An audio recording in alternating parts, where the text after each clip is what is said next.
Hey, good morning, everyone. It's almost 7 o'clock here on the East Coast. I'm Anne-Marie Green. I hope it's a shorter work week for you. Hopefully you had the day off yesterday. But today, President Biden will make his way to New Jersey and New York to tour communities devastated by Ida. The storm killed more than 60 people after making landfall in Louisiana and then moving up the Northeast last week. Now, some officials say that it's time to shore up the nation's infrastructure to prepare for future storms. Bradley Blackburn is in Manville, New Jersey, which will be one of the places that the president stops today. Bradley, just how bad did it get there, and what does it look like on the ground now? Well, Anne-Marie, they're really just starting the cleanup process now because Manville was underwater for some time after Ida hit. And you can see debris is piled up and down the block here.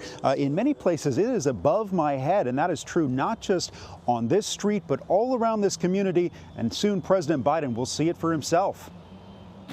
President Biden approved major disaster declarations for 6 New Jersey and 5 New York counties affected by the remnants of Hurricane Ida. Most of the things, are gone. Litzy Gutierrez had to abandon her basement apartment in Queens, New York after it flooded during the storm. We had to come out through this way, and the water was already like a flowing river, basically. The disaster declarations will allow individuals like Gutierrez to receive federal aid for temporary housing and home repairs. It'd be good if you get some financial aid some way or another. That would go a long way. For now, many are just focused on cleaning up the wreckage. So there's not enough hours in a day to get this done. Before President Biden tours Queens, he'll come here to Manville, New Jersey. This town was underwater 2 days after Ida hit, and house after house has piles of debris, entire lives turned out to the curb. I could have did cannonballs off my roof. That's how deep the water was. Anthony Kempel's house is still soaking as he tries to salvage his family's belongings. The kids' toys is the most heartbreaking,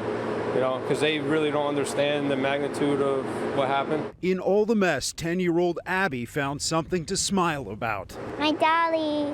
Down in Louisiana, where Ida made landfall, power company Entergy says about 500,000 customers still don't have power. This is a mess and really a nightmare for families here, but Manville has had severe flooding before, most recently after Sandy in 2012.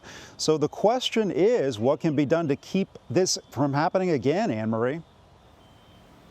Yeah, it's a great question. People want answers. Bradley, can you sort of walk us through the president's schedule today? Where's he going to be at? Well, he's going to land at JFK Airport in New York at about 11, and from there he'll take a helicopter here to New Jersey. We expect for him to meet with officials in the Emergency Operations Center first before he heads here to Manville. He'll walk the streets in this neighborhood, and then he'll helicopter back to New York City to that Queens neighborhood that was so hard hit, especially those basement apartments that were flooded. Just to remind you, Anne-Marie, 13 people died in New Jersey and 27 people died 13 people died in New York, I should say, and 27 people died in New Jersey. Yeah, and meantime, the storm season continues. Bradley, thank you so much.